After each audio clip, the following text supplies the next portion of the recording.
फेलिंगर का नक्शा रातों रात वायरल हो गया, जिससे साफ है कि डिजिटल मंचों पर भारत विरोधी नैरेटिव कितनी तेजी से फैल सकते हैं। भारत सरकार और सोशल मीडिया कंपनियों को मिलकर ऐसे सामग्री पर तुरंत कार्रवाई करनी चाहिए।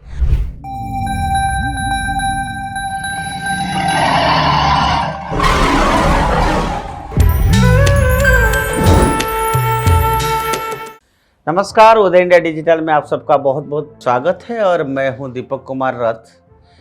आज इंडिया थिंग्स में कुछ अलग हटके बात करेंगे। आप सबको मालूम है कि ऑस्ट्रियाई अर्थशास्त्री गुंटर फेलिंगर जान ने हाल ही में सोशल मीडिया मंच पर जो एक्स पर भारत को एक्स इंडिया में बदलने का आह्वान करते हुए एक विवादास्पद नक्शा साझा किया। इन नक्शों में उन्होंने भारतीय क्षेत्रों को पाकिस्तान, बांग्लादेश, नेपाल और तथाकथित खालिस्तान का हिस्सा दिखाया उनको। और यह पोस्ट जैसे ही सामने आई, भारतीय नागरिकों की ओर से राजनीतिक दलों ने तीखी प्रतिक्रिया भी दी। सोशल मीडिया पर गुस्सा उभर आया और कई नेताओं ने इसे भारत की संप्रभुता और अखंडता पर सीधा हमला बताया। सवाल यह है कि आखिर ऐसे लोगों से निपटने की भारत की रणनीति क्या होनी चाहिए? केवल गुस्सा जाहिर कर देने से समस्या का समाधान नहीं होगा। आप सबको मालूम है, यह आवश्यक है कि इस तरह की प्रोपागंडे को गंभीरता से लिया जाए और संगठित रूप से इसका जवाब भी दिया जाए।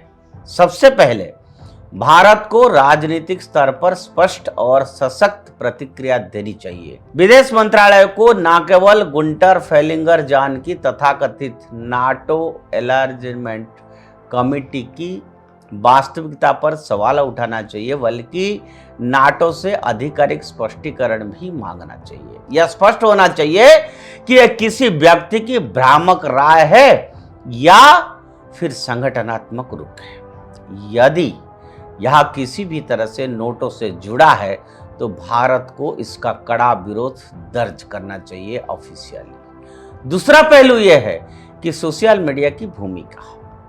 फेलिंगर का नक्शा रातों रात वायरल हो गया, जिससे साफ है कि डिजिटल मंचों पर भारत विरोधी नैरेटिव कितनी तेजी से फैल सकते हैं। भारत सरकार और सोशल मीडिया कंपनियों को मिलकर ऐसे सामग्री पर तुरंत कार्रवाई करनी चाहिए।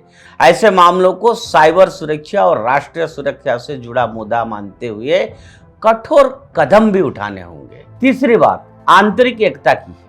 भारत की विरोधियों की रणनीति अक्सर यही रहती है कि हमारे भीतर के मतभेदों को बढ़ाकर बाहरी हस्तक्षेप को आसान बनाया जाए। इसलिए भारतीय समाज के लिए जरूरी यह है कि अपनी भाषाई, सांस्कृतिक और धार्मिक विविधताओं को ताकत के रूप से देखें, ना कि कमजोरी के रूप में। जब देश भीतर से मजबूत और एकजुट रहेगा, तब कोई बाहरी ताकत उसकी सीमाओं को नक्शे पर या वास्तविकता में बदल नहीं सकती। साफ है कि जब तक एक है तब तक सेफ है। इसके साथ ही भारत को केवल रक्षात्मक मुद्रा अपनाने का तक सीमित ना रहना चाहिए। हमारी प्रतिक्रिया आक्रामक स्पष्ट होनी चाहिए, चाहे अंतर्राष्ट्रीय मंचों पर हो या मीडिया में। भारत को यह संदेश देना चाहिए कि उसकी संप्रभुता और अखंडता पर कोई समझौता नहीं किया जाएगा। इस तरह की साजिश में भारत की अंतर्राष्ट्रीय छवि को प्रभावित करने का बजाय उल्टा उन लोगों को हास्यास्पद स्थिति में ला खड़ा करेगी जो इससे बढ़ावा देते हैं।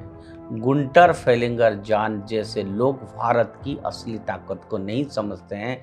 भारत कोई साधारण राष्ट्र नहीं है, हजारों वर्षों की साझा संस्कृति, सभ्यता और संघर्ष से निर्मित एक अटूट इकाई है। ना तो किसी नक्शों की रेखाएं, ना ही किसी तथाकथित विशेषज्ञों की खोखले विचार इस एकता को बदल सकते हैं। भारत को संयमित किंतु दृढ़ प्रतिक्रिया देते हुए यह स्पष्ट कर देना चाहिए कि उसकी संप्रभुता पर किसी भी प्रकार की आंच हमें स्वीकार नहीं है। आज के लिए इतना। उदय इंडिया से जुड़े रहिए और उदय इंडिया सब्सक्राइब करिए। भारत माता की जय।